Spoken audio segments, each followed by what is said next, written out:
All right, if I can have everyone's attention, please, let's get started with our development code update public forum. This is the third one we've had, and tonight we are going over the second part of three parts that the development code project entails. With us tonight is Don Elliott and Kristen Sazowski from Clarion Associates. They come from Colorado. And Mary Madden from Farrell Madden, the associated firm that's focusing on the downtown piece in this update. Module 2 is subtitled Form and Development Controls. So these are the rules for development, how good it must be once we've identified where in the city certain types of uses and activities are permitted, which is the content of Module 1. So they're going to tell us about it. We'll put some emphasis on the MDT district, which is the downtown district, which reformulates the C2 district as a form-based code. And this is a hybrid model code in that it's conventional zoning, although I think a much updated and improved form of it, with a form-based code for the downtown within it. So we're glad you're here. We'll have some time for question and answer. I'll ask Don Elliott to come up right now. And by the way, I'm Tim Teddy, Community Development Director, for those of you who don't know me. Thank you very much. It's nice to be back again. The presentation that we're going to make tonight covers a lot of ground. We hope that it's answering a lot of questions. Each time we've come, people have said, well, what about the downtown? What about the downtown? So a fair amount of what we're talking tonight will be Mary talking about the downtown. We'll post this, it'll be on the website tomorrow, so you can download it. You don't have to take notes that furiously. We're going to split the presentation tonight. My associate, Kristen Sazowski, is going to take you through the first part. Where are we in this process and what are we doing? And then Mary and I will split the kind of substantive highlights on what has changed from the code that you're used to now. So, Kristen? Thanks, Don. Good evening, everybody. Thanks for joining us once again. Hopefully we're starting to look familiar each time we come to town. Your community is more familiar to me, and I really enjoy our trips back here. So as has been mentioned, we are here tonight to present Module 2. A quick roadmap of where we're going to take you tonight. I'll quickly, once again, explain the development project in general, and then we'll dive right into Module 2, and then cover next steps, what you can look forward to in the next year of this project, and of course, plenty of time for questions and discussion. So project goals. We were engaged by the city about a year ago to combine your zoning and your subdivision ordinances, and as we will discuss tonight, we are bringing a couple of other chapters besides these two chapters into this unified development ordinance so that everything is easily located in one document in terms of what you need to do to build something on your property.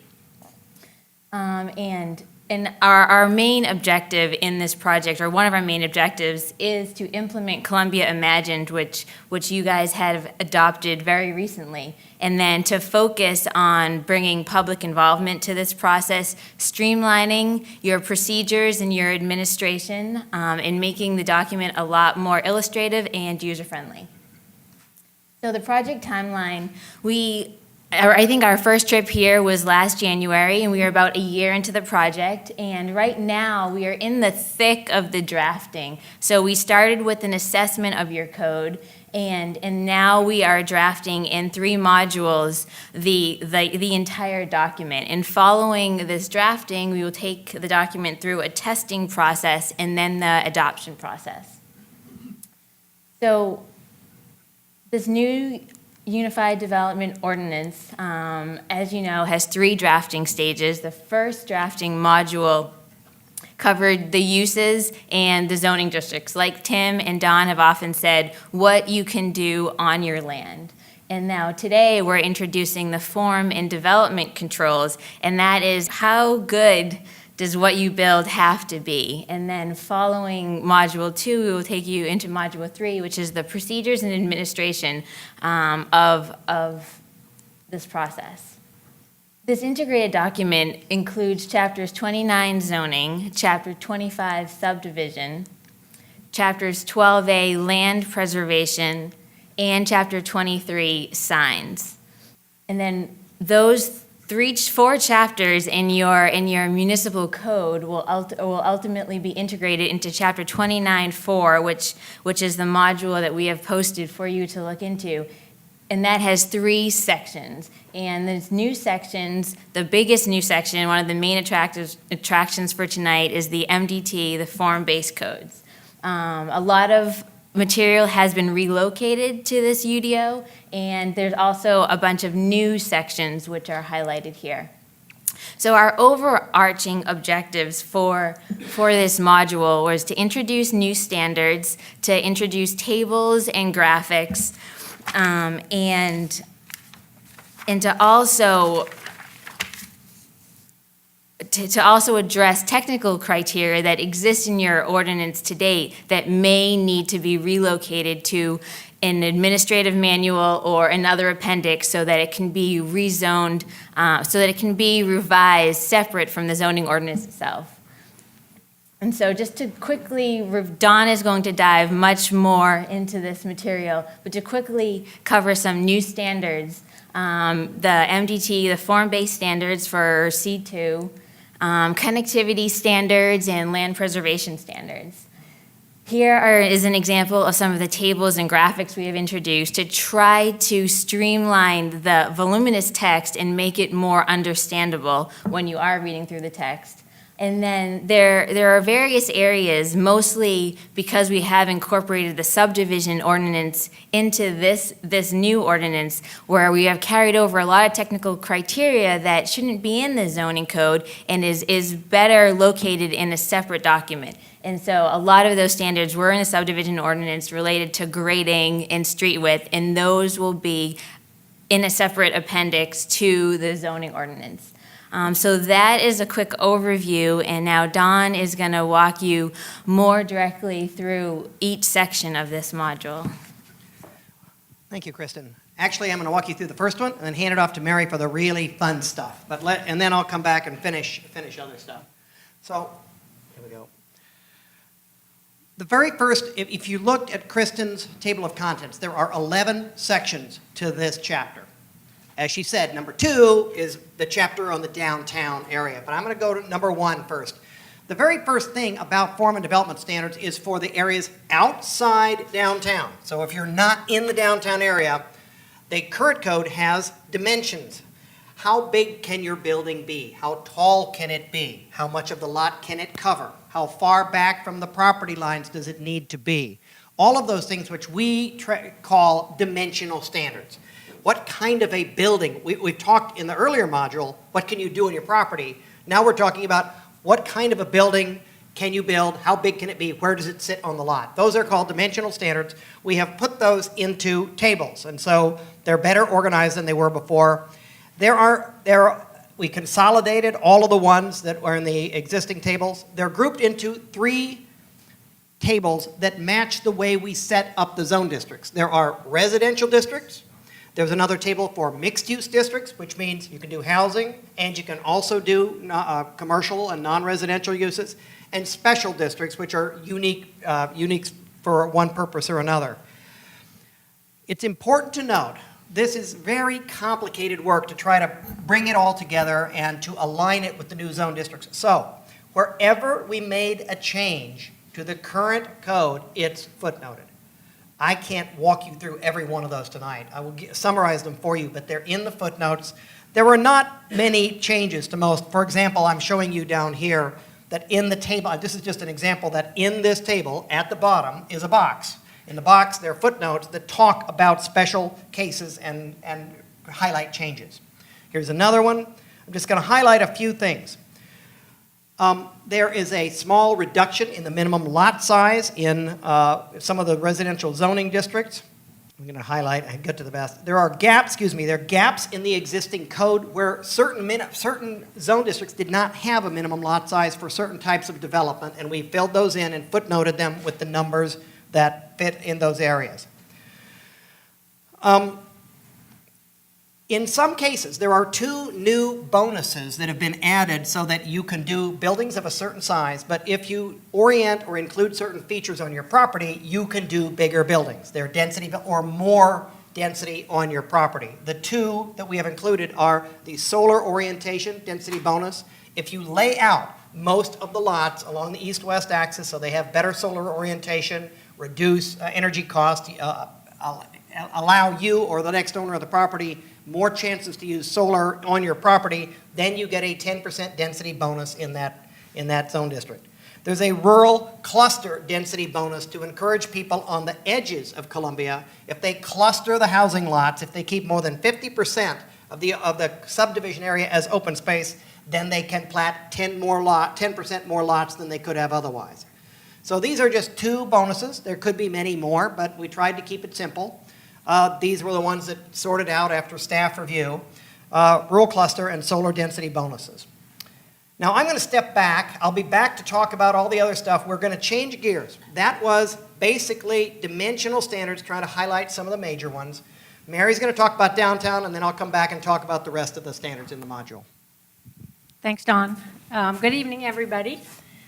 I haven't been here for a few months, I guess. May was my last trip out, so I understand people have been asking questions about downtown, so here we go. C2 has a new name, MDT, Mixed Use Downtown. So what is this about? As Don has already mentioned, and Kristen, we had a couple of different things, or documents to start from: the comprehensive plan, the existing zoning, the charrette that some of you may or may not be familiar with, that was done back in 2010, where there were a lot of ideas about future development for downtown, leading to a form-based district for the C2 areas downtown. I want to just start by borrowing something from Apple, which is think different. MDT looks a little different than the other zoning districts when you look at the document. And it's also just overall a little bit different. It's not just about a use category, it's about a physical place. The character and the form of downtown on the whole, and how it relates to those areas immediately surrounding. We heard consistently when we met with stakeholders, when we read the charrette, we look at the comprehensive plan, downtown is already very pedestrian friendly, compact, walkable, and the idea is that future development should keep building on that. It should become even more pet friendly, transit friendly when the bus system gets improved, mixed use. So these standards are all about that big picture and about the existing context and scale. Big picture, the form-based code is divided into 2 major components, what a lot of people think of as a form-based code: the regulating plan and the building form standards. The regulating plan is most comparable to a zoning map, but you'll see it looks a little different. The colors are on the streets rather than on the private property. There's a lot of other lines on the map, but for simple description, it's the most similar to a zoning map with a bit more information. There is a key that's color-coded and has different lines on it that is on the map. The other portion are what we call the building form standards. That has to do with the 3-dimensional quality of what gets built on the property. It's divided into 2 sections. The first is primarily text with some diagrams that are the general standards. This section would apply to all properties in downtown, unless they're expressly accepted, and every once in a while you will see something. And it has to do with how height will be measured, facade components, requiring you to have functioning doors on the street. Pretty straightforward standards, but this would apply across the MDT district. The second part of the building form standards are what we call individual form standards, and those colors on the regulating plan actually relate to different form and character of development. So it's not that the exact same type of development would be expected all across downtown. These individual standards, the third part that is very simple in this code are street type specifications and streetscape standards. A lot of the recommendations on street types are going to be in the Appendix A that Kristen has mentioned. So what the information that's included here in the MDT district is very basic about how the sidewalks in front of the buildings relate to the buildings. And there will be diagrams like this that show what all is in the public right-of-way versus what's on the private property, and street tree information and that sort of thing. So how do you use a form-based code? As I mentioned, there's a regulating plan and there are building form standards. The regulating plan has the different colors, different frontages. The key that you might be able to read at this scale. So if you were looking at downtown, say, and you owned a property in downtown, or you owned a property across the street, you wanted to know what your neighbor could do. If you zoomed in, say, at this block, this intersection, on this map, you would see several lines like this. The most important lines that you would need to be aware of are what's called the required building line. And that line says, in the downtown, in the MDT area, the buildings are going to sit in this location. It's an urban area. That means the buildings sit predominantly at the back of the sidewalk. There's some flexibility. It doesn't mean 100%. There's a range for each of the frontage types, but a certain percentage of the buildings you know are going to be up to the sidewalk. As currently drafted for the MDT standards, someone could not come into downtown Columbia and decide they're going to build a new standalone McDonald's pad site in the middle of the lot with parking all around. These standards would not allow that. New buildings should come up to the street like much of downtown Columbia already does. Another line is what's called the parking setback. It's approximately 30 feet back. The idea is to promote walkability, compact development, maximize the lots. The buildings are up to the street. If someone's going to put parking on their lot, it has to be behind this line.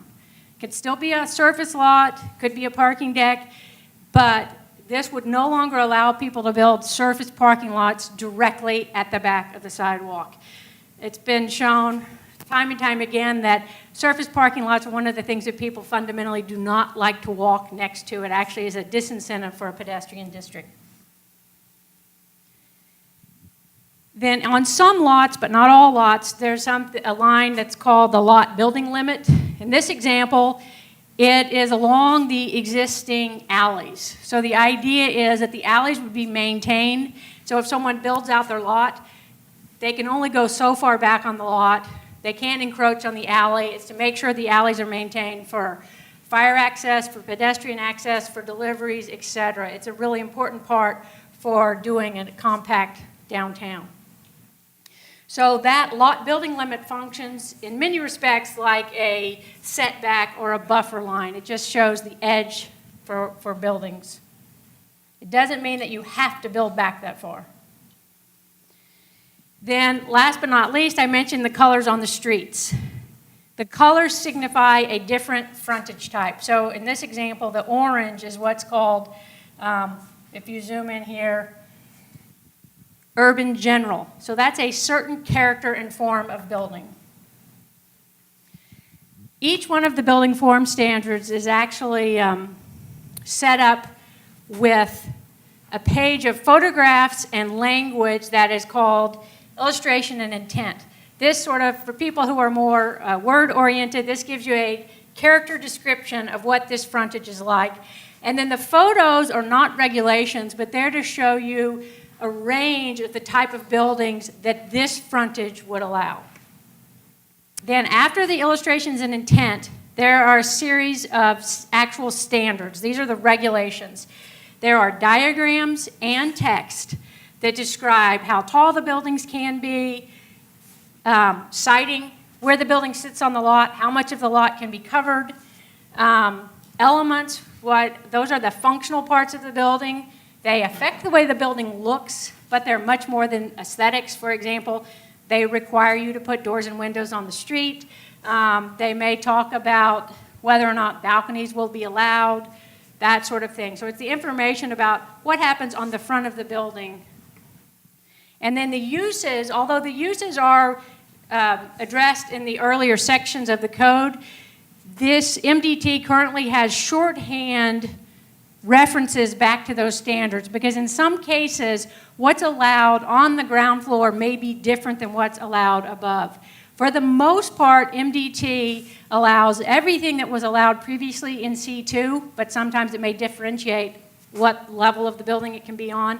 And in some cases, it may actually allow even more uses.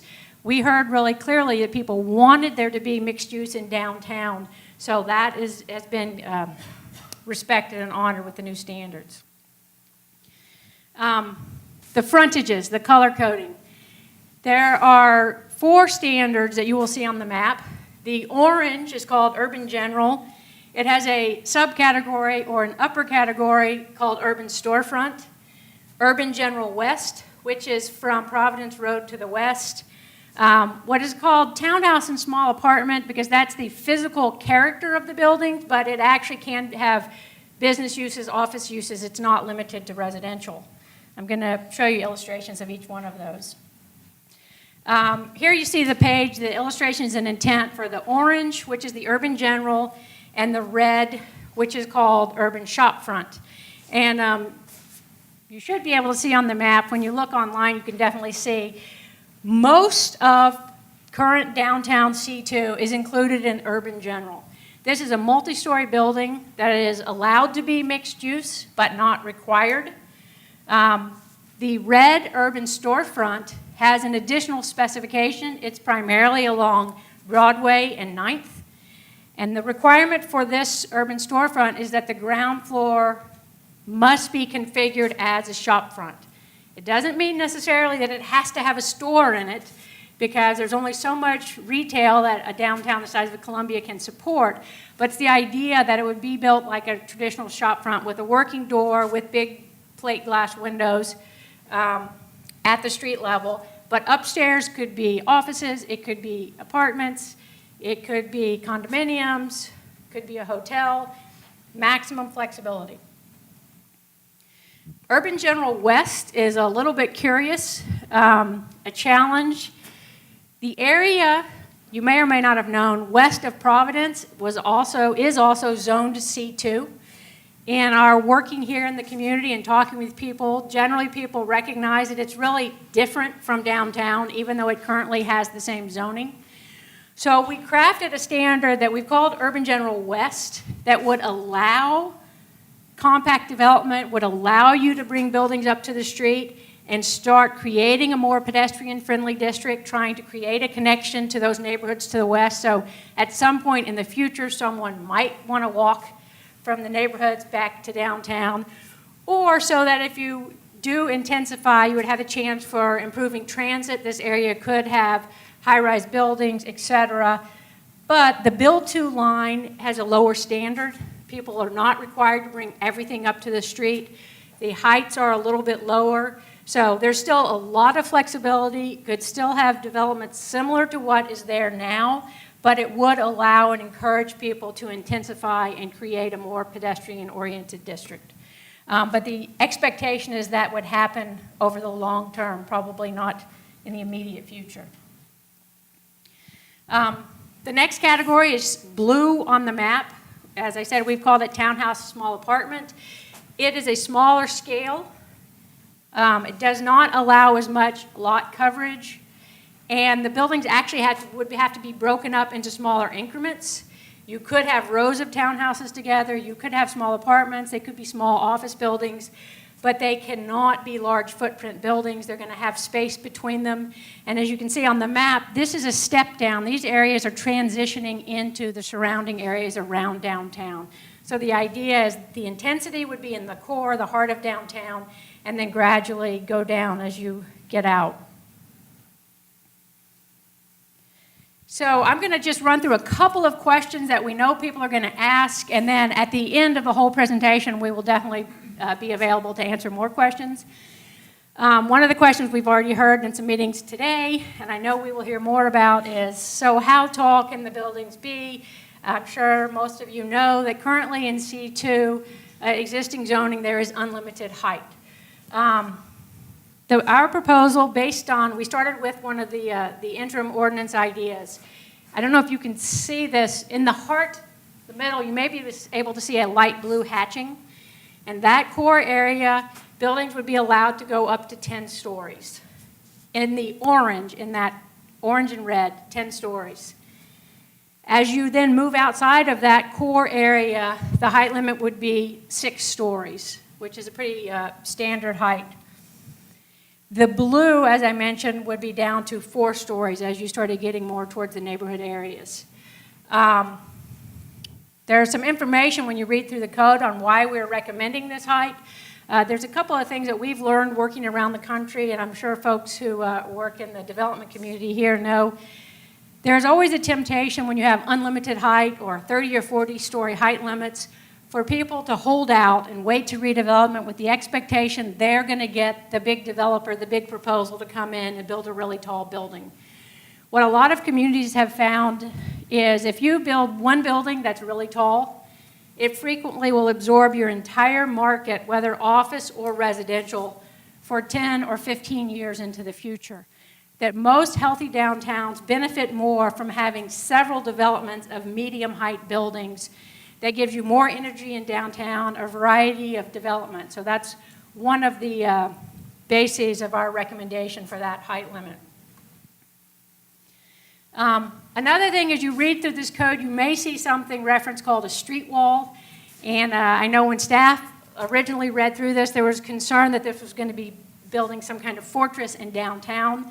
The idea of a street wall is a really useful tool. It's the idea that when you're really wanting to build buildings up to the street, but you may not have the demand or market, or people may not want that large of a building, or they may want private space. The idea is to maintain that street edge at the back of the sidewalk, even if you're not going to put a building there. So what exactly does this mean? It could mean you have a wall between buildings and it provides a private garden or private space for those buildings. It could be just a small gated area, and I know you have some of these like this already in downtown Columbia, where it may be where the dumpsters are or where employees go outside to smoke when they're on break. But it just provides a continuous sidewalk space for the pedestrians. This is another one like that. It's just filling in the gap between buildings. This is in Tulsa, in the Brady district, actually. Some places use these walls, and it actually provides a semi-private area for outdoor dining or something tied to a restaurant, but then it separates people from being right on the sidewalk. Again, this is just showing how someone had the dumpsters gated and fenced off, so the dumpsters are not right out on the sidewalk. And then creating a small private patio in a little apartment courtyard building. So this is just, if you read street wall and you say, oh my gosh, we don't want an 8-foot street wall, the first picture up on the top left-hand corner is an 8 or a 10-foot street wall. So don't think that this is running for 200 feet an 8-foot wall. It's just to define spaces between buildings, and they do have to meet the requirements for windows and doors. They can't just be a giant blank wall. A few other questions. Do the MDT standards regulate architectural style? Absolutely not, unless you consider urban building types a style. But it does not get into architectural detailing. It talks about where the building sits on the lot and requiring doors and windows on the street, but it does not get into aesthetic details. You may notice on the regulating plans that some of the buildings are colored in, filled in black. And if you read the key on that, you'll see that they're called civic buildings. The idea of these being designated is that these are special buildings, whether it's the city hall that we're in or whether it's a church or the county courthouse. These buildings do not have to meet the building form standards. So they are exceptions to the rules, and as long as they continue in their civic role, they're not redeveloped, you don't have to worry about them having to meet, being built to the street or that sort of thing. Will other regulations still apply? We had conversations about this earlier this afternoon with staff. Other zoning regulations that have been in place would be replaced by this MDT district. Building code and fire code would not go away. Those rules would all still apply. So you have to think about those separately. We'll make sure in the code that it's clear that building code and fire code are still apply. But the MDT standards would replace the other standards related to C2. Some of the standards, Don will touch on these, like the parking requirements and stormwater, et cetera, are in other sections, and some of them may apply to MDT, and some of them MDT will be exceptions. But in general, what is for MDT is for the downtown. Don. All right. We will wrap it up before you forget this so that we can have good discussion about the form-based controls. But I do want to, I got about a slide, or in some cases two, about the rest of the chapters. So we've covered dimensions, how big can it be outside downtown. We've covered the form-based controls to apply in the downtown area. One of the things Kristen mentioned was we brought the subdivision standards into this new unified code. It used to be a separate chapter, now it's in the same chapter. Here are, and there were a lot of standards that are fairly old. So we integrated them. The drawings on this slide show that we have through connectivity requirements for, these are new, so that if you lay out new subdivisions, there are requirements for through connectivity to encourage shorter vehicle trips and also pedestrian and bicycle connections. There is a new section, which is very common in most codes. It says, first thing you do when you lay out a subdivision is spot the sensitive lands, and those are defined. Stay away from them, and we'll give you back in density whatever you lost when you stay away from those sensitive lands. But it's not a cookie-cutter approach to subdivision anymore. You start by looking at the land. If it turns out that you need to stay away from some areas because they are sensitive, and that means you think you got fewer lots, we'll make it up to you. The number of lots will stay the same. Again, these are the steps of avoiding sensitive areas, and I've already pointed out the connectivity requirements have maximum block lengths and maximum cul-de-sac lengths also to promote connectivity. Parking and loading. This is important in every code. This is one chapter, one part of this chapter. In Module 1, which we presented earlier this year, we simplified the list of permitted uses in Columbia significantly. It's a lot shorter and broader and more flexible list of uses. Well, the parking table needs to align with that, so we're calling them by the same name and we're rethinking them. So the parking table of how much parking is required for each kind of use now aligns with the new use table. Like most of our clients, Columbia asked us, look at this compared to what other cities require as off-site parking and tell us where we're requiring too much or too little. As with most of our clients, we found that you are requiring more parking off-street than many other cities of this size. So we've put a table, and I'll show you in a minute, but we've said, here's the new use list, here is the old standard, here's the new standard. You can take a look and see what you like. We have tried to lower them in general, and we'd be happy to have feedback if you think there's too little parking. But in general, we've tried to lower them to allow and encourage redevelopment. The C2 interim ordinance has been talked about in the last year, particularly student housing. And the City Council passed an ordinance that said, although in general, downtown, C2, now called MDT, has no parking requirements, the interim ordinance said, but it will for student housing. There's a one space per bedroom requirement in downtown for student housing because of perceived problems related to student housing density and cars. That stayed in. If you're wondering if that went out, it stayed in. So there are no parking requirements in MDT except the ones you have now under the interim ordinance, one space per bedroom in student multifamily housing. Once again, this is what the table looks like. The middle column says, here's what you got now. The right-hand column says, here's our recommendation for the future. When you adopt this, the middle column will go away when we get to the final adoption because the new code just needs to tell you what the new standard is. But until then, this helps people look at and say, well, did they raise it? Did they lower it? Am I better off? Am I worse off than I was before? If you're asking about household living, houses, multifamily, very few changes. A little bit of changes in multifamily requirements to simplify them. We tend to move away from standards related to X spaces per employee because the number of employees shifts over time. You lay people off, you hire people, and the lot and the layout is the lot and the layout. So most codes try to say, let's do this based on the best square footage approximation we have and go with that. That way you're never out of compliance with zoning because you had the good fortune to hire people or you had the misfortune and to fire people. There is one change in retail. You now require 5 spaces per 1,000 square feet of retail in the city. That's high compared to most standards. We are reducing that to 1 to 300, so it's about 3.3 per 1,000 instead of 5. I'll stand behind that. I know that people sometimes complain that they're tired of looking for a parking space. I'll tell you that most cities are aiming at 3-ish. Sometimes they go down lower than that. But this is what the number is. So if you want to know, did they reduce the amount of parking needed for retail uses? Yes, we do recommend a change, and this is the change.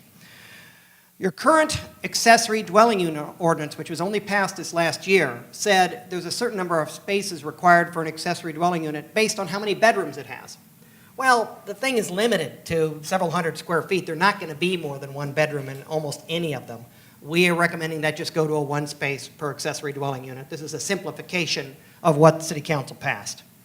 And again, MDT is pretty exempt from it. We are offering some new things that allow you to reduce the amount of off-street parking you would need to provide. Namely, if you're near a transit line, a bus line, you can provide less. There's a discount for that. Shared parking, this table shows that if you have a combination of uses on your site, and they're not all going to be parking at the same time. The classic example is a commercial office and housing, and they're not going to be occupying the same spaces all the time, then you get a reduction based on the estimated non-overlap. And then there's a credit for on-street parking. If you have on-street parking, those are spaces you do not need to provide on your site. Parking in front of your store, in front of your lot. Landscaping and screening. One of the things we did to integrate is that the city has a landscaping chapter and then a land preservation act. We brought them together because they're talking about similar things. There were lots of recommended changes from the city's arborist about how to strengthen the landscaping protections in the code. Most of the arborist's recommendations were included and footnoted. So if you're looking at something and say, where did that come from? You look at the footnote, it says, the arborist recommended this. You'll know where it came from. If you don't agree, send us an email, send Tim an email, and we'll go from there. We tried to be clearer about what kinds of landscaping are required. Most codes say, this is not rocket science, guys. There's trees along the front of the lot. There's lot frontage landscaping to create nice street environments. There is property edges along the back or the sides of your property if your development is bigger or more intense than what's next to you. Taco Bell needs next to McDonald's, doesn't need to be buffered. They're the same thing, no offense to either chain. But you don't need to do that. It's the same thing. Multifamily, next to multifamily, they can install it, but they don't have to. There's nothing to buffer. But if you are doing something taller or more intense next to something more sensitive or lower scale, then you need to do that, and this spells out what you need to do. And then finally, parking lot landscaping. When you have a parking lot above a certain size, you need to put trees in the parking lot. We have a clause in there that says, look, if these end up disagreeing with the form-based standards that Mary just went through, Mary's standards say that part of the block has to be occupied by a building, then the landscaping requirements are waived for that. The form-based standards trump these in the downtown area. These are just examples. The 4 things we're requiring: street trees, parking area landscaping, property edge buffering, and there's a table as to if this is next to that, this is what you need to do. There are credits for preserving existing trees. One of the things we've learned in the last several years as we focus more on greenhouse gases is we used to say, if you take out a tree, put back a tree. But you always put back an immature tree or even lots of immature trees in response to a mature tree that comes out. The problem is the new trees will take a long time to grow into trees that will absorb as much carbon dioxide as the tree you took out. So to encourage that. It doesn't prevent you from taking out mature trees. It just says, we're going to count them as if they were 2 or 3 or 4 trees that you'd have to install. We want you to seriously try to preserve the trees on the lot. If you do, we'll reduce the new landscaping that you need to install as that in that area. Stormwater and natural resources. Once again, one of the things that frustrates developers is that they go through the planning department and get a sign-off on their site plan. Then they talk to the engineers, and the engineers say, the stormwater is not going to drain. That's not going to work for stormwater drainage. And so we've tried to bring in the parts of stormwater regulations that have to do not with engineering, but how do you lay out your site to try to get those things coordinated. So again, parts of Chapter 12A dealing with stormwater, drainage, and erosion control have been put in tables, brought in here.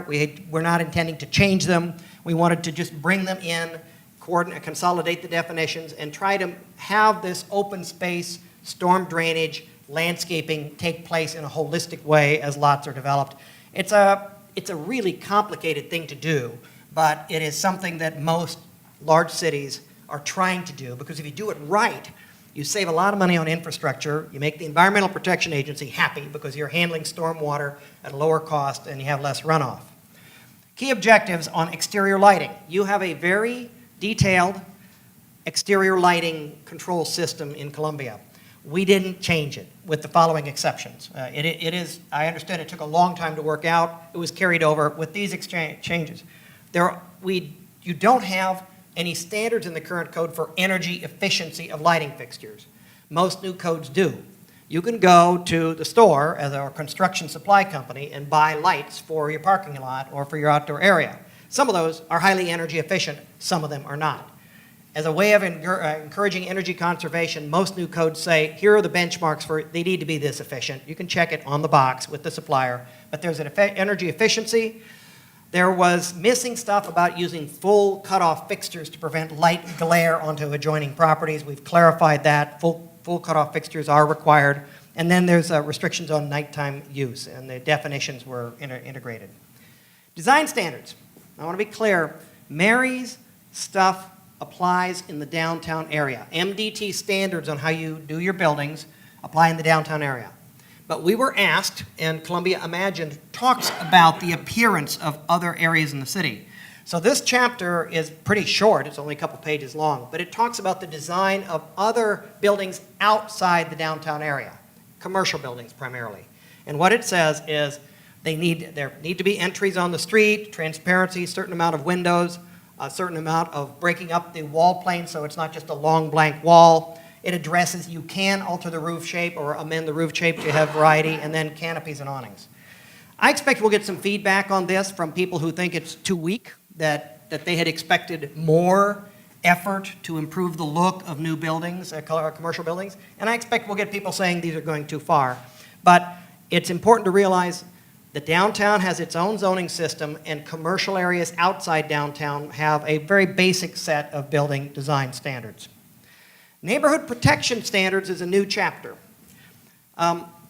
This says, if you are building in a multifamily district in Columbia, or any district that is next to sharing a lot line with R1 or R2, R1 and R2 are low-density residential. So basically, if you are next to low-density single-family houses or duplexes, you need to, there are special standards that make you step down the building height near the property line, do additional screening and buffering to protect the neighbors from those impacts, avoid putting parking and circulation areas next to the residential area, and then bring down the height of whatever parking lot lighting you're doing. This has been a topic of discussion since the first time we came to Columbia, particularly in the neighborhoods around the downtown area, who are concerned about downtown heights and densities creeping into their neighborhoods. So from the very first meeting, we've said a lot of codes include these. We have put forth a basic set of standards that says if you're further away, usually if you put the building more than 50 feet away, you're fine. But if you put it close to it, you're going to have to bring the height down. If you put the parking lot lights close, you're going to have to bring them down. The idea being that you're not imposing your impacts on them. Finally, signs. Signs we have changed almost not at all. We brought the current Chapter 23 in. Lots of it is in text and narrative now. We put it into tables. Hopefully they're easier to read. We used some illustrations to show what kind of signs they are. We put all the definitions along with the other definitions. We tagged some areas that we think the city ought to look at for content-based regulation. Under America's free speech, constitutional provisions, and I'm sure the state of Missouri, you can't regulate signs based on their content. Lots of old sign codes wander into that. And to be honest, no code can avoid it completely. The courts give you some leeway. But you want to avoid defining what kind of a sign you can have and how big it can be based on the message that it's conveying. We did find some things in the sign code that we thought we should bring to your attention. We flagged those. We're going to talk to the city council about it tomorrow. But so with that exception, we did not try to change the sign code. And it is my belief that you don't want to do this unless you really want to have a long, detailed discussion. So this is a carryover of sign provisions.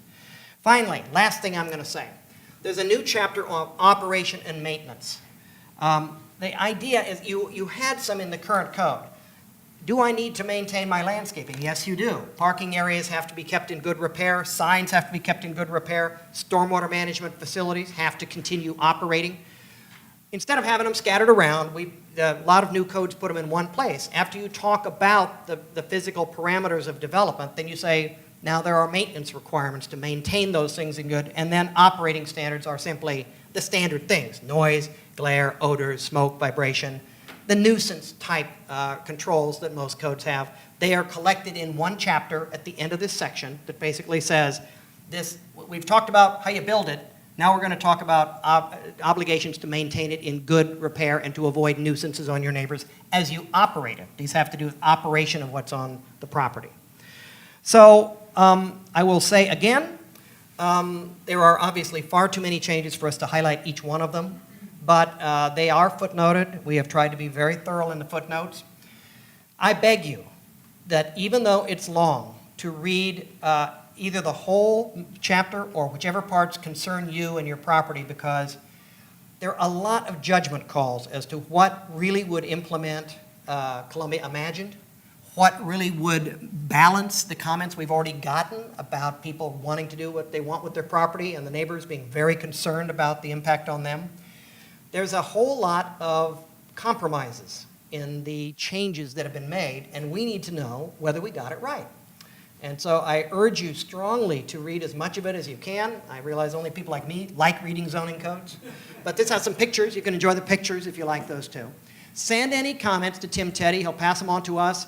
We are collecting lots of them. We get them almost every day, so we're collecting them.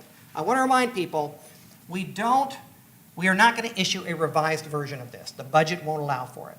We're going to put this out here. We ask you to get your comments in by the end of the year if possible, December 31st. That will help us, and it'll help you, because then we can move on to Module 3, which we'll be bringing at the beginning of the next year. But the door is never closed. We just would like to get the comments sooner rather than later. We are collecting all of those. We're going to come back with Module 3. We'll do the same kind of forum on procedures that we've done tonight, and we'll point out the changes. Then we will put all three of those together and weave in as many of the changes as we can and footnote what we've changed since then. But I don't want anybody who's a new face tonight to expect, well, when will they give us a revised Module 2? There won't be a revised Module 2. There will be an integrated draft that brings together all three pieces when they've been presented and discussed, together with footnotes about the changes.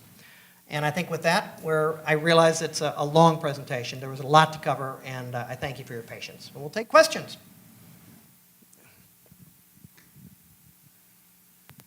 Are there any questions? Raise your hand. I'll run the microphone out to you. I'm going to start with Dan. You don't have to come up.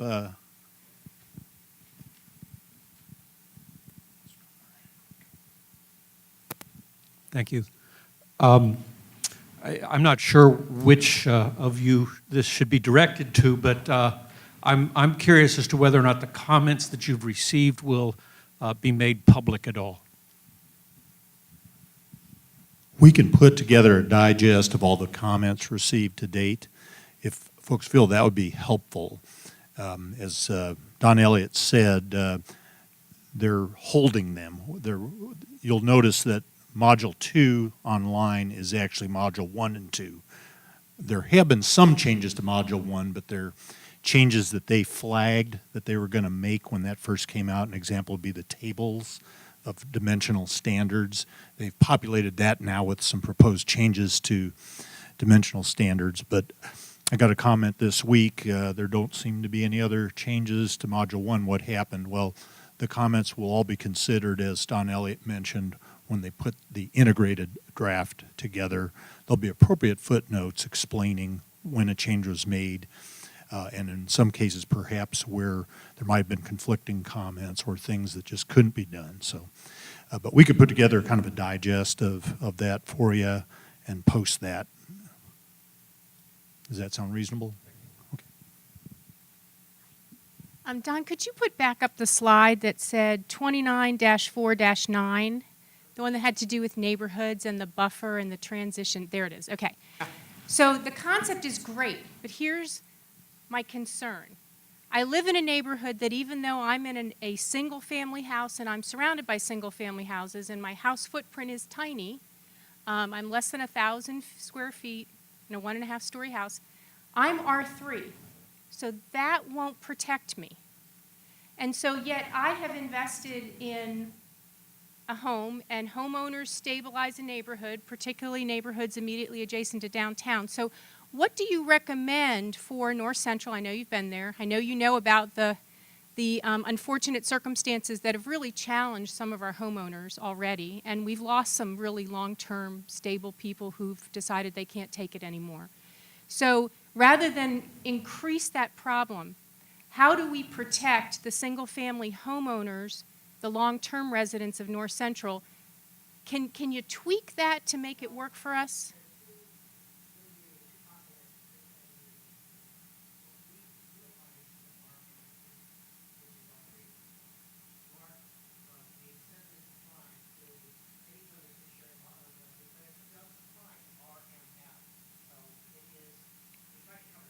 Okay.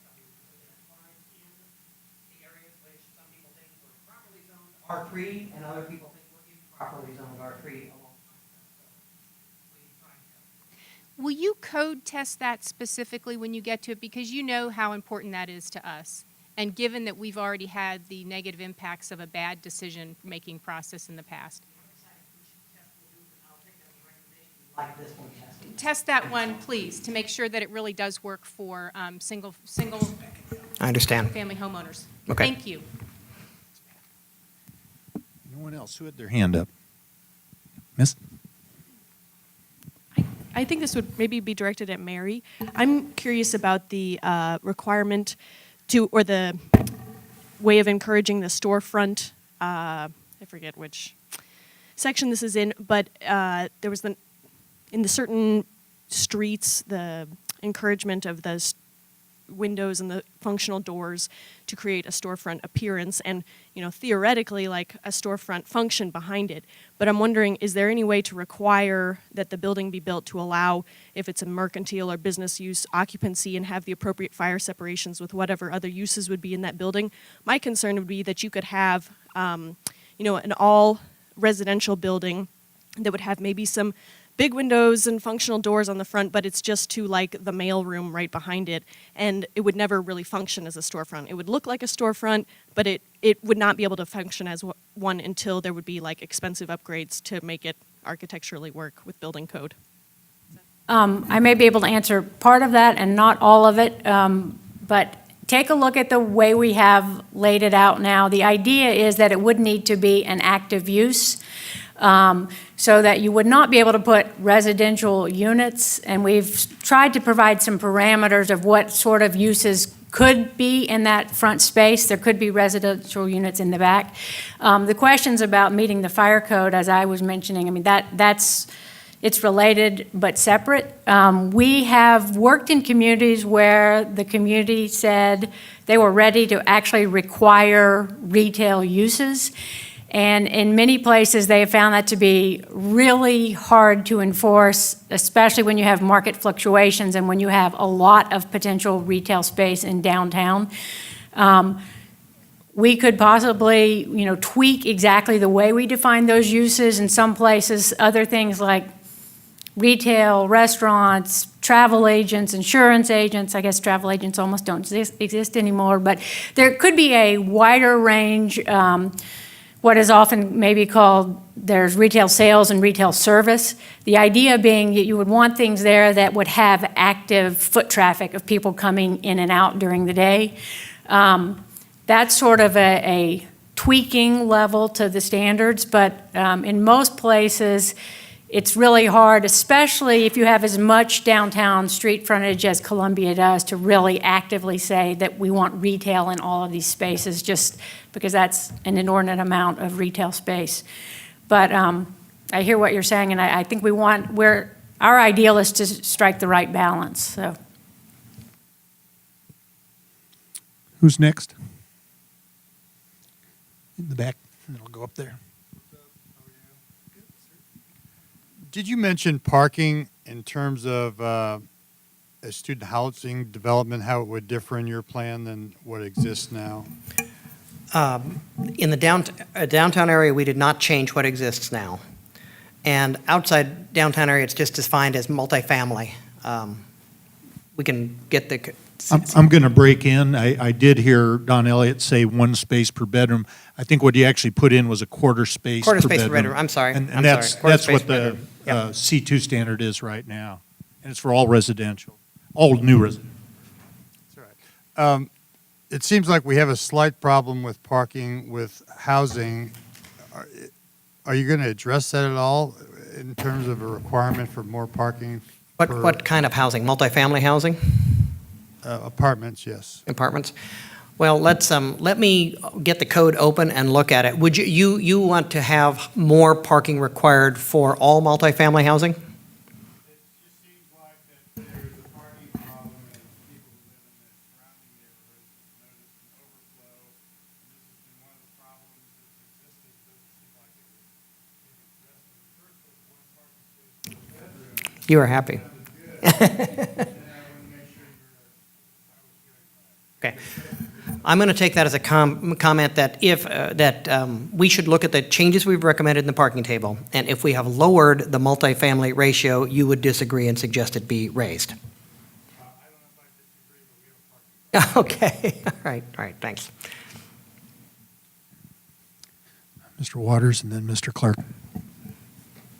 There's something in the proposal called a future alley, and a lot of times this is private property with a building on it. So I'm just wondering what you have in mind for those spaces. That's a Mary question.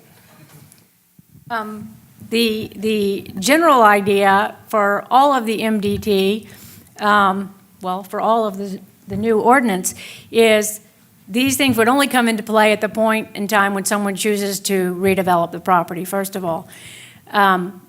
Secondly, the idea is that a fundamental part of a compact, mixed-use, walkable downtown is circulation and block circulation and multiple points of access to a building.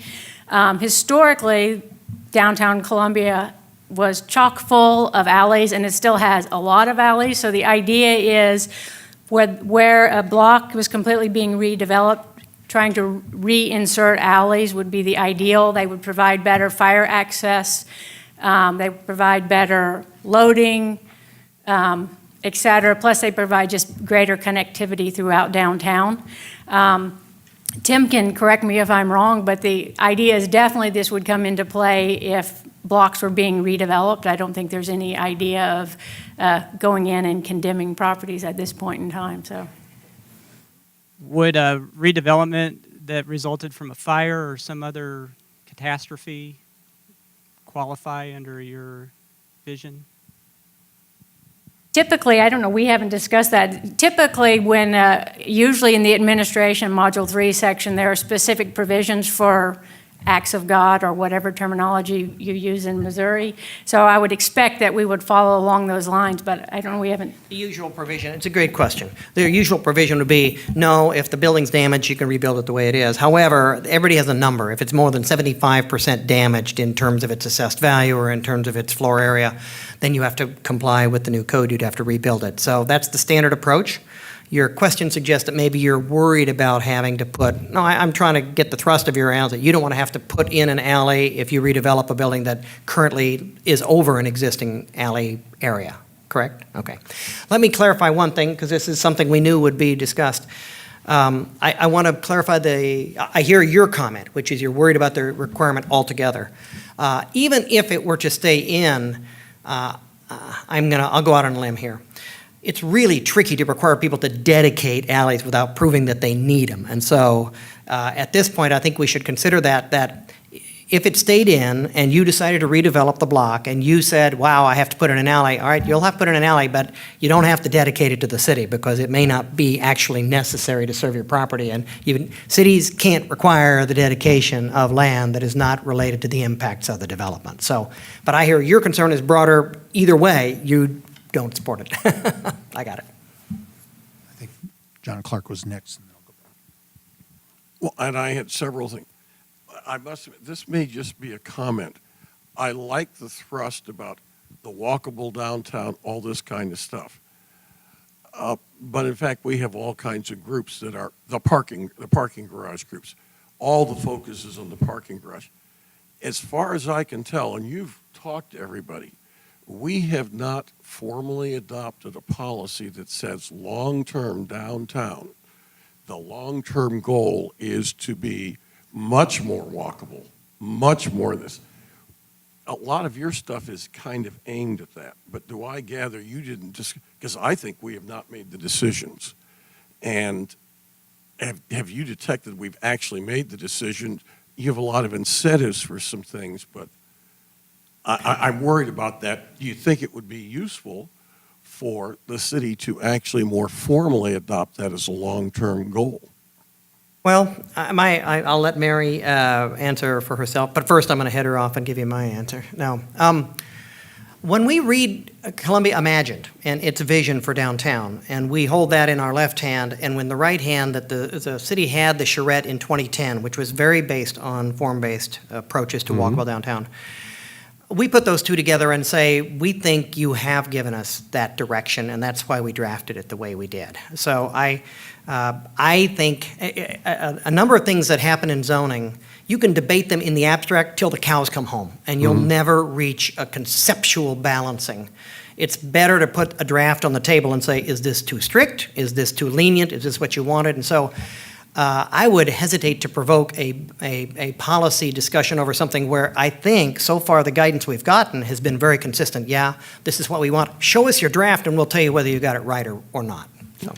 Oh, I totally agree. There are 5 implementation steps in the charrette thing, and one of them was to develop a downtown form-based district thing. That's that.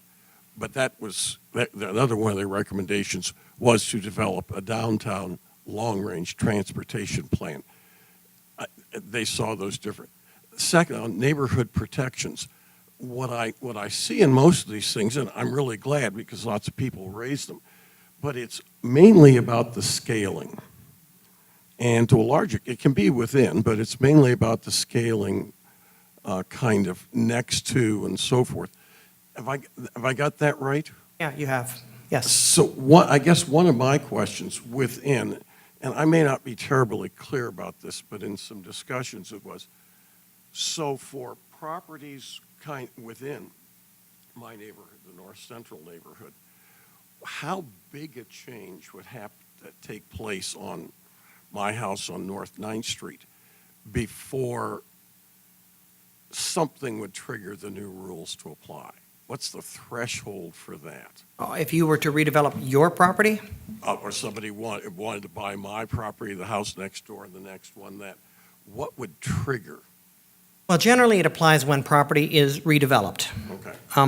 I want to be clear because you've asked a question. Maybe everybody in the audience knows this, but we need to do 1 minute of background. Ever since we've come in here, there's been a difference of opinion about the R3 zoned areas north of downtown. There are people who've built a lot of multifamily housing up there. There are also a lot of single-family property owners who feel that this is badly zoned. It should not have been done this way. This neighborhood protection is an attempt to split the baby, basically, and to say we are allowing those areas to remain multifamily. We are not taking away multifamily uses in those areas.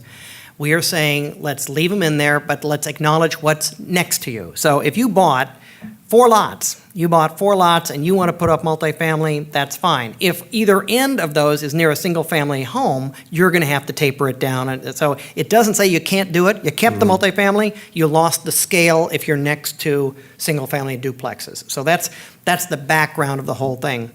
And I think it's the uses there, not the zoning that it's next to. Okay. Yep.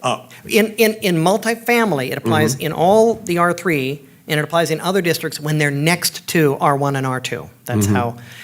That's how we've tried to split the baby. My other 2 questions are just clarifications. I was very interested in the sections on maintenance and operations and so forth, and they listed the 4 kinds of things. So we have, for instance, some property maintenance codes. Yep. A little bit different than maintaining ongoing landscaping, ongoing parking areas, and so forth. Do those still kind of reside more or less outside in the building code area? Yes. And not here? Yeah, the property maintenance codes building maintenance codes are not in here. And the other was, I was very interested in the idea of the civic building. And I must admit, you said things like City Hall, but you included churches and a couple other things. But is that really the ones that exist right now? It's mainly they can continue, or is this really about they can continue to be exempt, but if somebody else wanted to build, let's suppose we wanted to have built a new museum, or one of the churches wanted to dramatically expand. Basically, can they just do that and they're exempt from these things because they be classified as civic? There's I think at least 2 or 3 questions embedded in that. I hope so. One is the concept of a civic building we think is really important in an area like downtown where you have a lot that already exist. We had no grounds for envisioning placement of a new museum or something like that. My recommendation, the way we've done this in other places, would be that if there were going to be a new museum, that they, I guess, would go through a rezoning to say they wanted to get that classification so that they could do a special, unique, Frank Gehry crumpled titanium building, if that's what. That would be the concept. We have not talked through the city with that, for designating future prospective civic buildings. We have done that in other communities.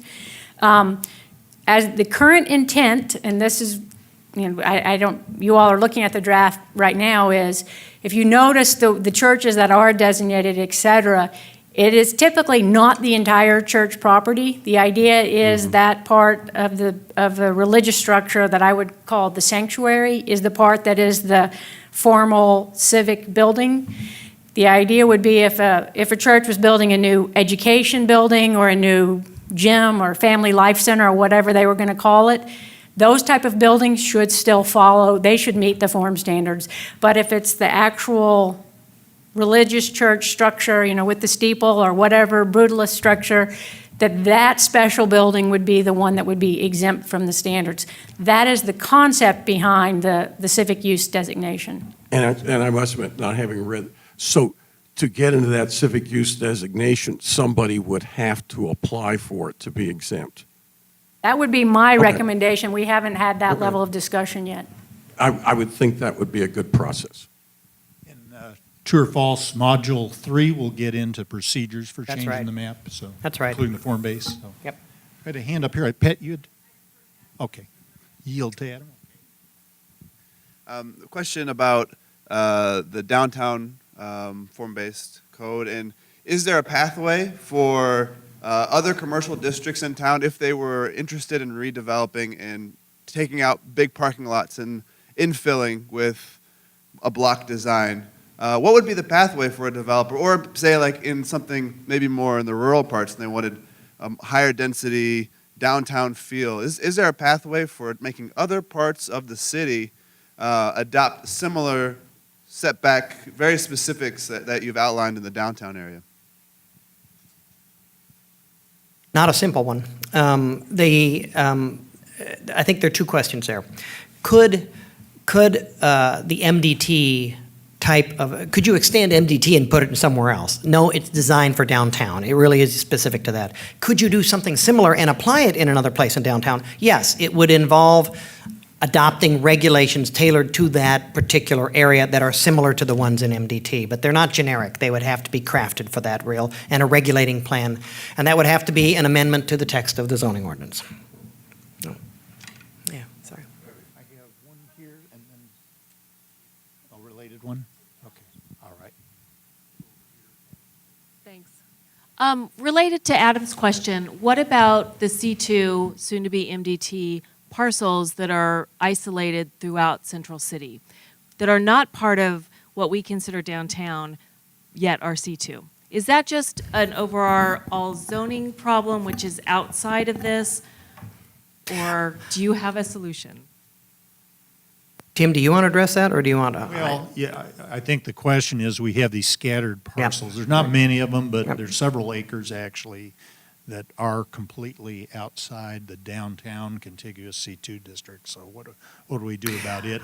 I think it is going to be something that when the code is finished, we'll have to decide, is it something where we want to approach those owners about different zoning? I think that would be my recommendation, It's is not- that you, those scattered areas are not included in the footprint of the form-based. and the foot, and regulating the regulating plan that's been drafted, as I just answered the gentleman, it's really tailored. These guys walked up and down the alleys and the streets, and it is not a generic thing. So, what they've drafted for downtown wouldn't work in those areas. We need to figure out whether it's a new district or, Don is, I don't like planned districts, but we may need to do something and then approach the owners as to whether there's something that would leave them as happy with what they had as now, that is not C2. We'd like not to keep carrying C2 over just for a couple of parcels. So. And Pat, and then the gentleman in the row behind. I actually have two questions. I'm sorry. One is going to follow on what Adam and Carrie asked about. We have several parcels in our neighborhood that are zoned something other than R3. And we have some industrial parcels, we have some employment centers. We like all of those things about our neighborhood. We don't want that to go away. But like the lumberyard's a great example. You know the lumberyard that we're talking about. It has about 6 acres. It's a great employment center, but eventually it'll become something else. So how do we look at this code and say, okay, we're still protected in that we want to remain mixed use, but we also want to have that scale when it's next to residential single-family homes? Is there a provision in there that allows us to continue to be the mixed-use neighborhood we want to be without losing that when a redevelopment comes along on a sizable parcel? So you're worried about the lumberyard that someday, someday it'll be redeveloped. And just like all the little auto shops that are up further up that road. But since it is, okay, but since it is not adjacent to, it's not adjacent to R1 and R2, it is, and it's not multifamily. Is your question, can this be tweaked to do that, to get the scale controls, even if it's not zoned? Well, it's almost like we want to tweak form-based and bring it in so that we can continue to be mixed use without losing the quality of our neighborhood. We have asked multiple times for North Central to be part of the form-based aspect of this, and I see we're not going to win that battle. But you can see what we're trying to protect here, because we do not want to lose that quality in our neighborhood. But there are two different parts of that question. Can you protect the mixed use?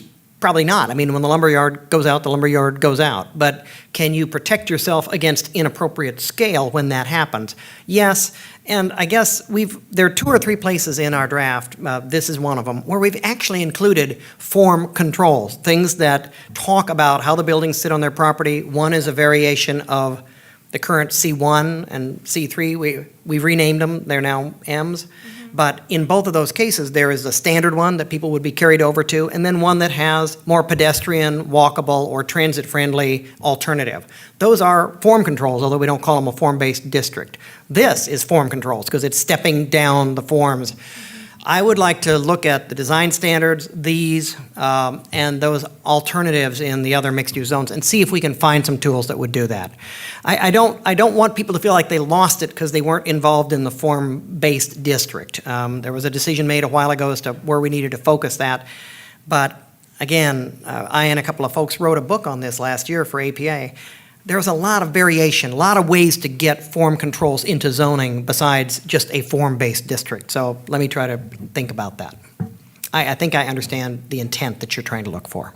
And the other question is, I want to ask, based on your all of your experience, how does a city transition well? You know we have parking issues because we have upper income students that bring cars with them, and there's not enough incentives for them to use alternatives because their bringing their car is not expensive enough for them to look for alternatives. And so as a citizen, I look at this and say, well, we need to make it more expensive for a student to bring their car so that they will then start making the same rational choices that me, middle-aged person, would make about an automobile if those are my choices. So how does a city like us with a large university sort of focused on the university make that transition? Because everyone here will tell you it's hell in the hallway. And we want to get there, but we are tired of the exhaustion of what happens to us while we're trying to figure out how to get there. Well, no one has told me to try to make it more expensive for students. I haven't tried to do that. I understand. Well, I will say this. You've put your finger, again, this is just me answering your question. This is not, the city has not advised me to do anything here. One of the best ways to control the impacts of students is to control their cars. There is no one that I know of that has got a college town zoning ordinance that thinks they've solved this problem.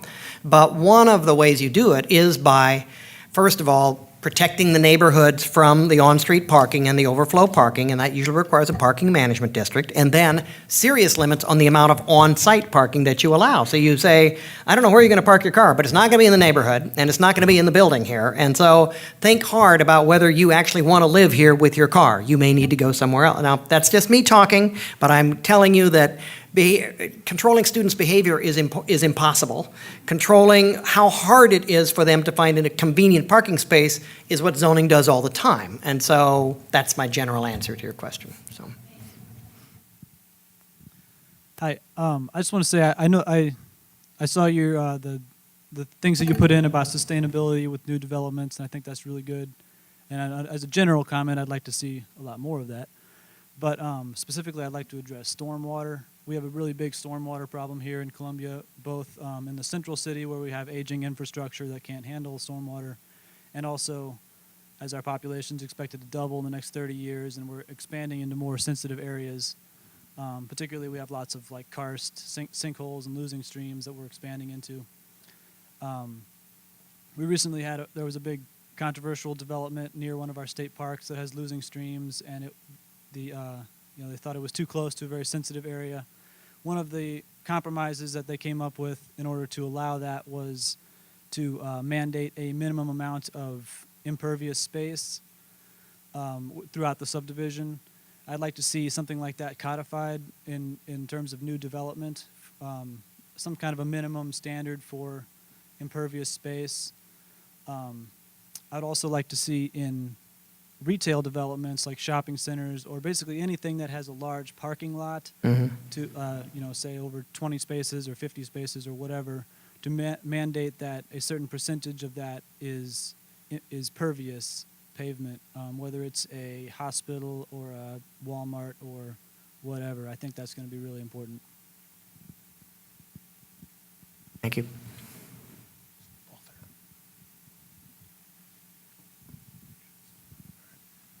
I'm curious how you approach the interim ordinance with respect to the parking requirement for downtown Columbia, and specifically, I believe that one of the downtown organizations recommended that the city council adopt a satellite authorization, so that residential downtown could have residential and use their and take advantage of satellite parking rather than downtown parking. Did you analyze that? If you did, how did you arrive at your decision to maintain the existing C2 interim? Let me think before I answer that. Kristen, did we include an off-site parking? Half mile? All right. Tim remembers. That's good. Which means for people, we have said that there are parking standards they're not in the MDT except for that, but in general, we have a standard, as most cities do, that where we require you to have on-site parking, you can put it farther away if you've got control over that site up to a certain distance, and so that's what you're referring to, Tim. Yeah, I had just looked at it earlier this evening, so. Okay, yeah, you have great. The quarter space per bedroom, and again, that's when new units are added in new buildings. So.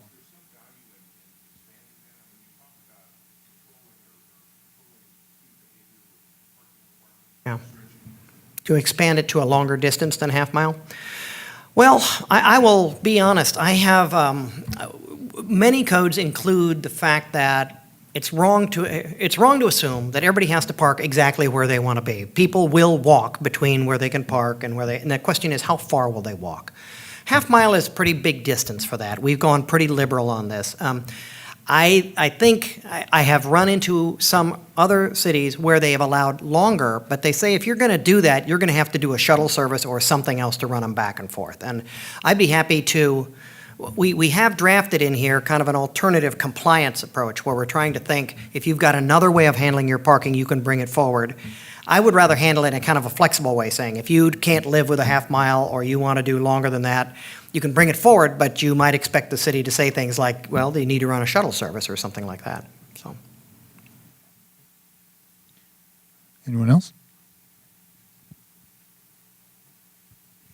Hey, we have a number of apartment buildings that are like 5-6 story and they have like a 5-6 wide sidewalk. So when you walk past those apartment buildings on the sidewalk, it's very oppressive to have that really tall building next to you. So now we're going to 10-foot buildings, and there's still some places where we have 5-6-foot sidewalks. Is there any consideration given where we have to have wider sidewalks, bigger setbacks from the curb with taller buildings? One of the things I mentioned, and we'll be working further with staff, it'll partially be in Module 3 and partially be in the appendix, which is where the required building line is not necessarily always right at the property line. So part of the idea is when you do have a downtown area, our streetscape standards are not just about planting trees. They include, minimum sidewalk widths, et cetera. So there's going to be some variation as far as what we recommend. Every street in downtown in the MDT is not the same. They don't have the same character. So we've been looking at that. Is it going to be exactly, I don't think we can achieve, 20-foot sidewalks everywhere because there's a finite amount of space downtown. Some of the difference, I understand you're feeling that, like creating a canyon, et cetera.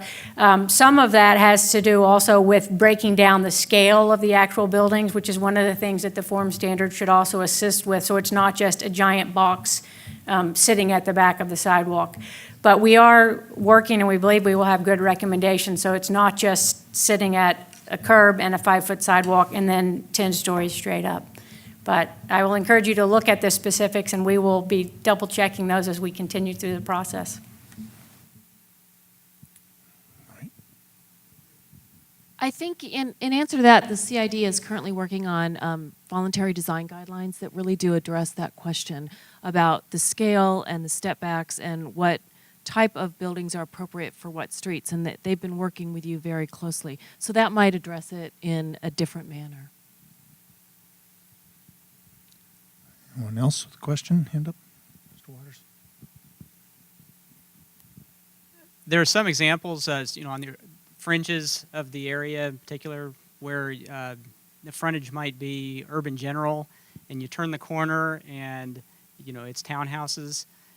How do you reconcile that? Particularly if you have a large-scale development that might take the entire block. I can actually show you lots of photos, but I don't have them here on the computer.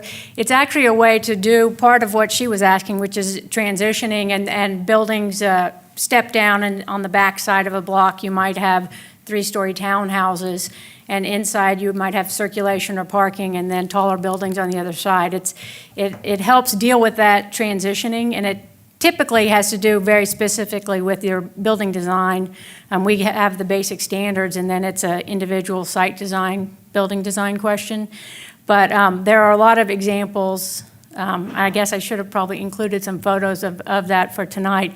A way when you're building in compact mixed-use areas and needing some way to transition from the taller buildings. I think the CID design guidelines will also, I believe, include some illustrations of that. But it's not uncommon. It may not have been done here in Columbia yet, but we can definitely provide some examples. Just because we've referred to it twice and we're acting as if people know, but they might not know. Just want to be very clear. What Mary has been working on in the MDT is the zoning for the downtown area, and we've referred to it twice. The CID, the downtown district, has on a separate track hired a different consulting firm, Winter and Company, and Cheney Bostic is here, wave your hand, came here to be here so that we could have some meetings tomorrow, and they have been working on voluntary design guidelines for downtown. So I want to be clear, conceptually, it's not that hard. This is the law, this is the advice. But we've been trying to get the two firms to work carefully together so that they're not being conflicting and that what they're doing is complementary and working in a consistent decision for downtown. That's just something we inherited. Both when we were hired, that job was already underway. What we've tried to do is to say the worst thing would be to have the two consultants not coordinating. We are coordinating, and that's why when people refer to the downtown design guidelines, Cheney is here because we're trying to coordinate it. John, you had your hand up. Actually, people, you talked about the form controls outside of. And so if I understand a lot of what you're doing, and I think what I've been interested in a long time is we've had so many controls that were tied to each specific zone or subzone and so forth. We didn't have development standards otherwise. A lot of what I've seen here today, if I understand it, is saying outside of the MDT, there are now a set of certain minimum kind of development standards across some categories that are going to apply across the city, across a variety of zoning. And so it's not tied to each little specific type. It was literally to have those standards apply as opposed to having to put them on each little. Yeah. Is that one of the major goals you had? Well, that's half of it. Your statement is accurate, but most of them apply to commercial rather than multifamily. And we've tried to keep them fairly basic, to be honest. When people get into, all right, it's not downtown, it's a varied commercial strip, or it's a little neighborhood area. Do we want design standards in those areas? And most cities say, yeah, as long as they're reasonable, as long as you're really not gold plating these things. So the answer is yes. We've not tied them. The design standards I put out there are not tied to a particular district. They're tied to the use. So it would apply to those commercial uses. So that is true. Now I do want to say, getting back at the beginning of your question, I'll be clearer. What is now called C1 is called N, neighborhood, right? When I say there are form standards in there, we have said if you opt into that area, you can have zero setbacks, or almost no setbacks. You can bring your building right up to the property line. You can have less parking because those are walkable neighborhood areas as opposed to ones that you would drive through. So when I say we've got standards like that, we've produced options that say, if you're in this kind of an area and you opt into it, you can do a more urban, more walkable, in both the C1 today and the C3 today in their renamed formats. So. If I understand, and I get this from Dan Burden as being here before, a lot of the form-based zoning, it solves some problems. But a lot of it is, if you kind of organize, and I'm thinking about downtown right now, this is generally good for business climate, the business climate of a town, as is walkable communities. And a lot of the notion is, but you have to do it a lot more intentionally you had to do before in order to get that effect. Is that kind of generally true? And you were talking about the effect of a number of mid-sized buildings rather than one being good for the overall economics of the thing as opposed to something like that. I see you shaking your head, yes, that. But as you look further out, I mean, actually having a district, we could create another district, but you know, the places that do that are much larger cities where they've got several areas the size of our downtown. And so I'm glad there are those kind of controls. But when we had the Metro 2020, some of the term was some developers who had large tracts would do master planning. And inside of those, some of these various concepts could be used by private developers for the same reason is that they make really good business sense. And so that would be another way. And I assume your firms and so forth are available to consult for those Oh, things. no, we always turn down contracts. I know you do. No, I'm kidding. Back.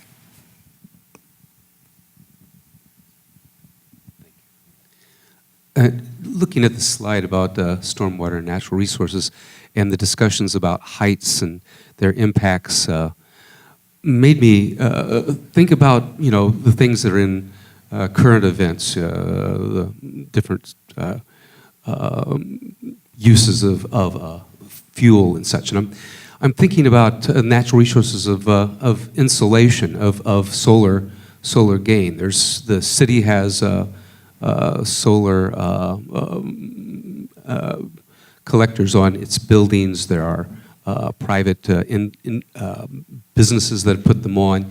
So the impacts of a larger construction is going to put people in the shade and shadow. Are there any ideas about preserving and considering that natural resource in the face of, diminishing fossil fuels and concerns of global warming that dominate a lot of people's attention these days? All right, I think there are two questions there. One, have we thought about renewable energy? Yes, we have. And the uses in Module 1, we tried to address where accessory, meaning rooftop or yard mounted geothermal and wind and solar are appropriate or not. We'd love your comments on that. But all modern codes kind of think that through. Maybe you don't want wind farms, most people don't. Maybe you don't want 60-foot windmills in the residential neighborhoods, most cities don't. But they are comfortable with a variety of other low impact. So we have addressed that. You're addressing, I think, another issue, which is very tricky, the solar access issues. Boulder, Colorado has probably the most sophisticated system. We haven't been asked to do that. That's not in here. It is very complicated. It involves higher math to figure out how you allow people to expand their property upward or add an addition or a dormer or a second floor on a house that they are legally permitted to add and not take away the sunlight that their neighbor is relying on or might someday rely on. So have we adopted standards that protect neighbors from the shadowing when their neighbors build up to the height they're allowed to build and it has the effect of not? No, we haven't. We haven't been asked to do that yet. There's an easier version that the city might want to consider, and that is simply that there are cities out there that say, if you come in here, you can negotiate with your neighbor solar access easements. So say, look, I have a solar access easement, or to say I have solar collectors on my house or on my roof, that when your neighbor does decide to build their taller structure or to shadow you, they have to go through a design review process that doesn't prohibit it, but shapes it so that it has minimal impact on what you're doing. We haven't done either one of those. You're the first one who actually raises that. I'm shaking a little bit here because solar access is a tricky issue. It gets very complicated very quickly.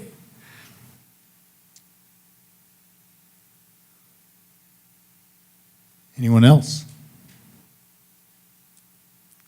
Right. Yeah, Oh, in yeah, the front, yeah. Mr. Scott. How are our speakers doing, by the way? We're all right with, if we continue with the Absolutely. questions? No, All right. I'm trying to figure out how I get on the podium and beg people to read this. So I need to find out. This may be a question for Mr. Teddy, actually, but didn't we, in the C2 interim, there was some provision for those buildings that would go beyond the 10 stories, which was part of that C2 interim. Wasn't there some provision for a checkoff list in terms of shading certain areas and so on, that kind of? Could you comment on that a minute?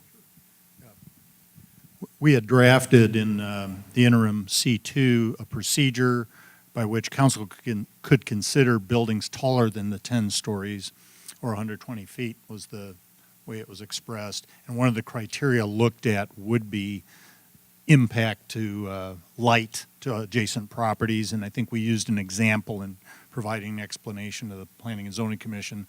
Suppose you had someone at an active rooftop, maybe there's solar panels or something, but your 12-story building is depriving that neighbor of light. That might be something that weighs against the decision to do the taller building. Is that? Yeah, that's it. Okay. Anyone else with a question? Ms. Fowler?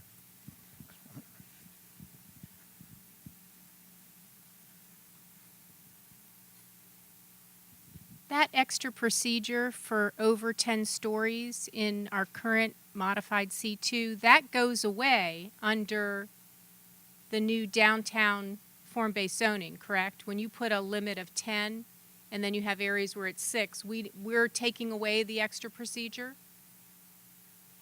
As currently drafted, we did not include any provisions for bonus height. If that's something that needs to be revisited, we can definitely do that. In general, the recommendation that I would make is that if you're going to do that, you would want the bonus system to be tied to some very specific public benefits that Columbia would like in exchange for bonus height, that it not just be established as a wide-open negotiation process, because I think in the long run, the city loses out in that. But if the city had a clear list of things they would like to achieve, and I think Don and I have both seen things like that done in other communities, that that could be revisited. But as currently drafted, there is not a procedure for bonus height. I like how you've currently drafted it because I support the height recommendations that were initially presented in the charrette, which is what you've incorporated. Thank you.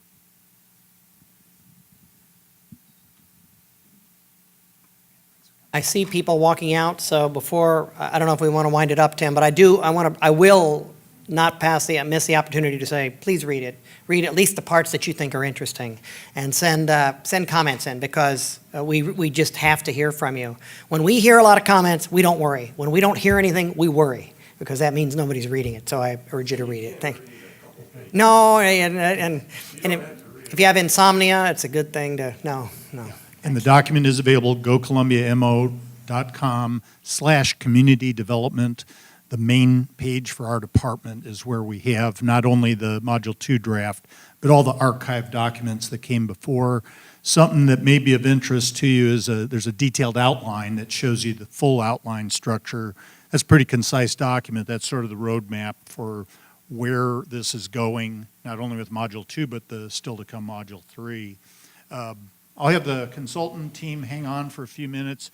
If any of you want to approach them before you leave tonight, please do so. Otherwise, we look forward to seeing your responses, and let me know, since I'm here every working day, if I can be of service in helping to explain things to you before you make your comments. So if there's anything that needs further explanation, we can go back to Clarion with those kinds of things as well. Did you want to say something for the group, Mr. Colmore? You don't have to come back. Okay. For Module 1, you set a deadline. Yeah. Will there be a deadline for this period as well? End of the year, and I think I did hear Don address that. A soft deadline, if you will. We'd appreciate you aiming for that. It's not as if they're not going to accept comments after the end of the year. And of course, when the integrated draft comes out, we're going to get comments on everything again. So, yeah. So, but just to kind of manage the flow of the project, they're going to be drafting Module 3 as you're drafting your comments on Module 2. That's kind of how this works. They overlap those steps. Well, thank you very much for coming tonight and being so engaged. We really appreciate it. It's very beneficial for all of us, I think.